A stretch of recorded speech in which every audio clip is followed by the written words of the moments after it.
Way back in January, I brought a report to you fine, lovely people that Google was not only making their own foldable smartphone, something in the vein of a Z Fold, which I nearly just dropped on the floor, but that this Z Fold competitor would have one really big advantage over Samsung's device. Let's take a look at sort of the basis of this report from 9 to 5 Google, and you'll see this was dated back in January, and there's reason that I'm bringing us back full circle to this report. So in the Android 12L Beta 2, which was released on apparently on that day all the way back in January, there were some animations in that OS which showed how to insert a SIM into different phones. But one of the phones that it would apparently show, if again you dug into this Android 12L Beta 2 release, you would find that the animation made reference to a Pipit codename, which at the time was known to be the Pixel folding device codename.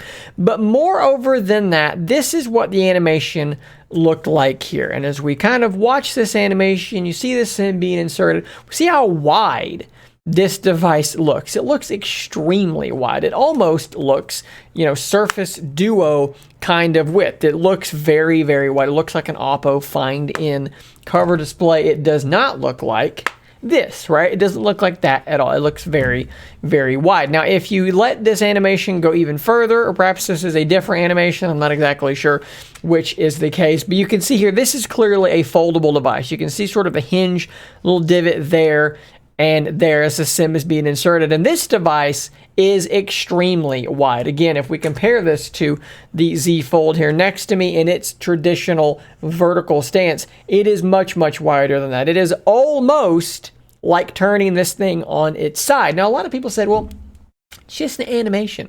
That doesn't necessarily mean anything at all, right? This is just speculation. It's just an animation, despite the fact that the animation made reference to Pipit, which was rumored to be at that point the code name that Google was internally using on their upcoming foldable device. There was still, some room for questionability on this, right? Well, just I think a couple of days ago, Ross Young, who, if you don't know who this is, 25 years experience in the display industry, CEO of Display Supply Chain Consultants. This guy's been right about a lot of stuff. He seems to hear things, and he seems to be right about them a lot of the time. This is what he tweeted just the other day. Z Fold 4 and Google Foldable will have similar sized foldable displays, but the Google cover display will be quite a bit smaller at 5.8 inches. I'm assuming that is on the diagonal.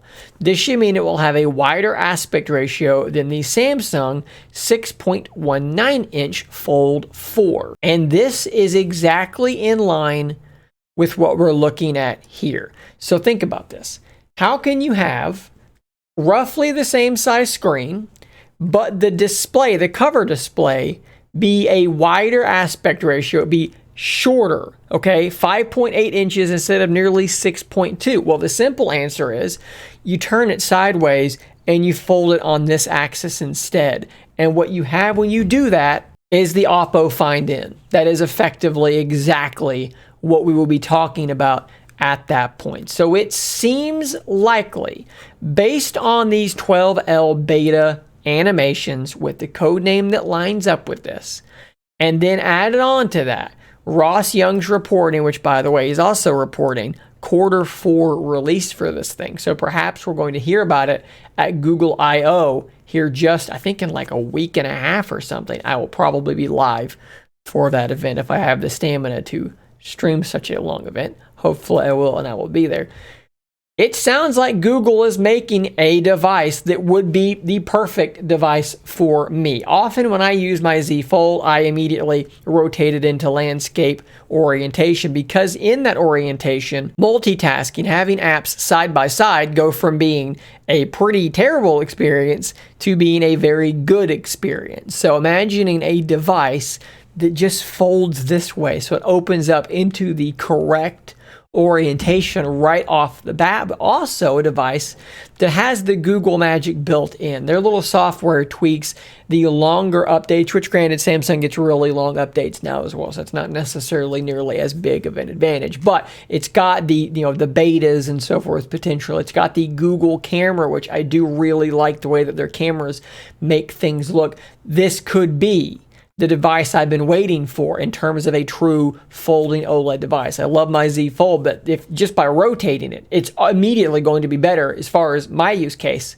than it is now. I'm a big lover of the Surface Duo. I love having two wide screens side by side. This would be the folding OLED equivalent to exactly that. And again, coming from Google, I would love to have another Google product back in the house with a SIM in it. It's been a long time since I've daily driven a Google Pixel device. So hopefully these rumors are true. And if they are true, Google might have themselves a real competitor on their hands. Guys, thanks for making all the way through today's little news update. I will see you on the next one. Please drop your comments down below. Tell me what you think about this. I'll be sure to read them and respond to as many as I can. Guys, and until next time, stay nerdy, my friends.